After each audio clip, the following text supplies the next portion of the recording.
I'm not going insane, it's the universal awakening. I woke up one morning, turned on the radio and it hit me. Oh my God. It's not real, I thought. In a flash, all of the scary stories, never-ending wars, and the political hype fomented in the mainstream news appeared to me as one big web of deceptions. I tried without success to convince myself I was wrong. Was I living in a delusional headspace that I would eventually snap out of? Or was I waking up to what reality has actually been all along? Last year, I decided I was fed up with my unfulfilling career and with reliving the same pattern in all of my jobs. I hired my own life coach and started meditating again. While reclaiming my spirituality, I started asking higher sources of wisdom to help me along the way. And that's when things began to really happen.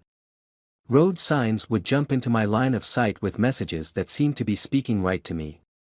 Songs on the radio seemed to be directed just to me. I tried to rationalize it all. Maybe I was reading too much into these things. But it kept happening and the messages were right in line with what was going on in my life. As the weeks passed, this started getting stronger. I started seeing number sequences everywhere. First 1111, then 222, then 333, then 444. Then a mix of numbers, usually on clocks, street addresses or gas stations, in some kind of orderly fashion. I was fascinated with the repeating numbers.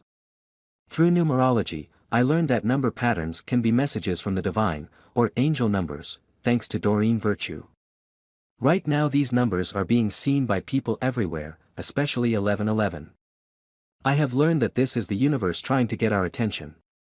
It is a collective wake-up call to access our true, spiritual nature as human beings, a summoning for us to start acknowledging the loving and unified selves that we really are. You have probably heard of the Golden Age, or the Age of Aquarius, referring to the new spiritual era we are in. Many say it started in 2012, and that there would be an event to end the world. But December 21, 2012 was just the date of a new era in the Mayan calendar, the beginning of a shift in consciousness for humanity. This shift on the whole has happened gradually. In 2016, however, the awakening accelerated significantly. People are now noticing that we need to change our lifestyles. We need to find real meaning in our lives. Many of us can no longer tolerate conditions, in our jobs, relationships, etc., that do not nurture our inner selves. So many of us crave to work with the earth. To help others, to connect with other humans, to nurture children or animals, and to live more simply. In my own life, I decided to start a new career. I didn't know at first what that would be. I'd always loved tarot cards and learning about developing my own intuition. So I started doing more of that, and it eventually evolved into a business.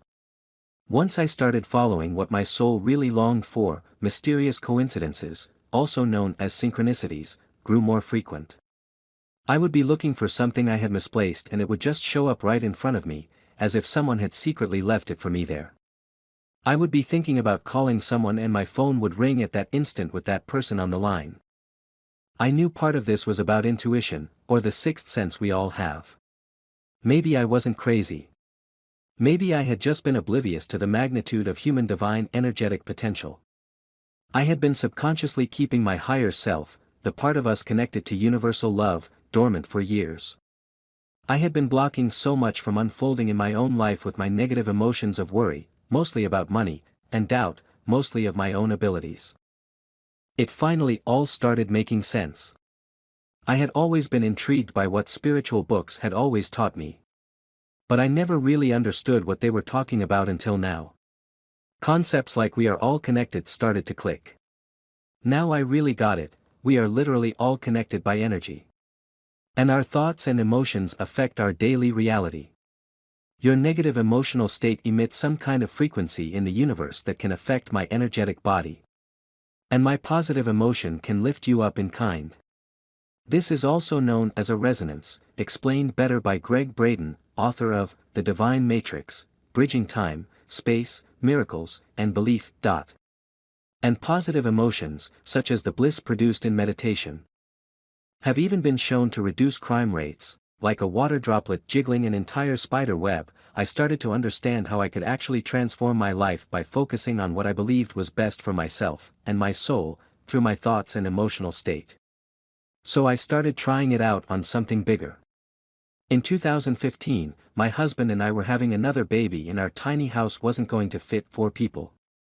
I made a point of visualizing what I wanted, wrote that vision down everywhere and talked about it openly and often. And I prayed. Then I started taking action, connecting with people and talking about my life goals. I focused on a home with more space, in nature, with privacy, near our workplaces, and in a loving community. Soon after, my parents started talking about downsizing. They asked us if we wanted to buy half their house from them to convert the rest into an in-law space. I was so opposed to the idea of living in my parents' house that I said no. Months later, after a comment from my uncle at Thanksgiving, I realized that this house was the answer I had been seeking. I had been blind to the opportunity right in front of me, out of my own fears. Fast forward a year later, and we are now living in a multi-generational home along with everything else I had requested. Here's what I now understand. That even though we've been asleep for so long, thanks in large part to junk entertainment, bad food, soul-crushing workplaces, and think-inside-the-box educational institutions, many of us now acknowledge some kind of magic in our existence. We have been led to believe that we lack the ability to control and co-create our lives. Under the iron fist of traditional religious institutions, we were encouraged not directly to access divine guidance ourselves. We were told that religious authorities, like priests, were the only ones connected to God. So we didn't understand that we could simply ask higher forces to assist us in our everyday lives. And with the editing and omission of mystical truth from religious texts, like the Bible, we were unaware of the metaphysical powers within each human being. We didn't know that we could actually create a reality for ourselves by using just our own thoughts and emotions, but as in a deep slumber, many of us have now awakened. We are meditating more and tapping into our inner selves, expanding our intuition to receive higher guidance. We are taking action by speaking up for justice, equality, and truth, by demanding access to clean water and defending our natural environment. And more of us are creating lifestyles fueled by spirituality, sharing our crafts in the arts or in music, farming our land or building something beautiful and useful for others. To truly elicit change we crave, we must stop giving our power away to our leaders. They don't create our country, we do. We can be proactive instead of reactive. And we can ask for guidance from whatever universal power we believe can assist us. We can actually transform our lives with this magic, through dedicated inner work, separating from the illusions about our reality and working to co-create our own destinies. Knowing that we can take back control of our lives by allowing our higher selves to show us the way is the ultimate liberation. For me, it has been the only answer. This is a sign of a shift in consciousness, a universal recognition that we are connected to a loving, divine source. And we have the ability to heal ourselves and our planet. Each and every small decision that we make matters, from what kind of shampoo we use to what kind of water we drink. But we must start using our power and we must start acknowledging our true spiritual selves. Along the way, we can ask ourselves, how can I best be of service? How can I best assist others? This beautiful Hawaiian prayer, Ho'oponopono, can help us to set the tone for love and carry us forward.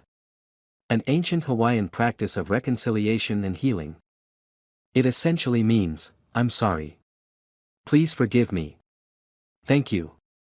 I love you. This message of love will be what transforms us and our world.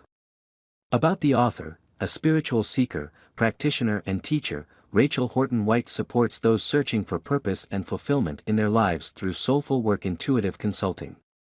With degrees from Wellesley College and the University of Georgia, Rachel's true education came from living in Senegal and Mexico.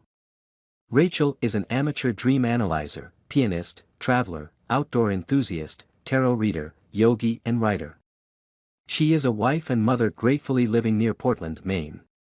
Rachel envisions a world of people aligned with their higher selves, listening to their inner wisdom and sharing love with one another toward collective healing and evolved consciousness.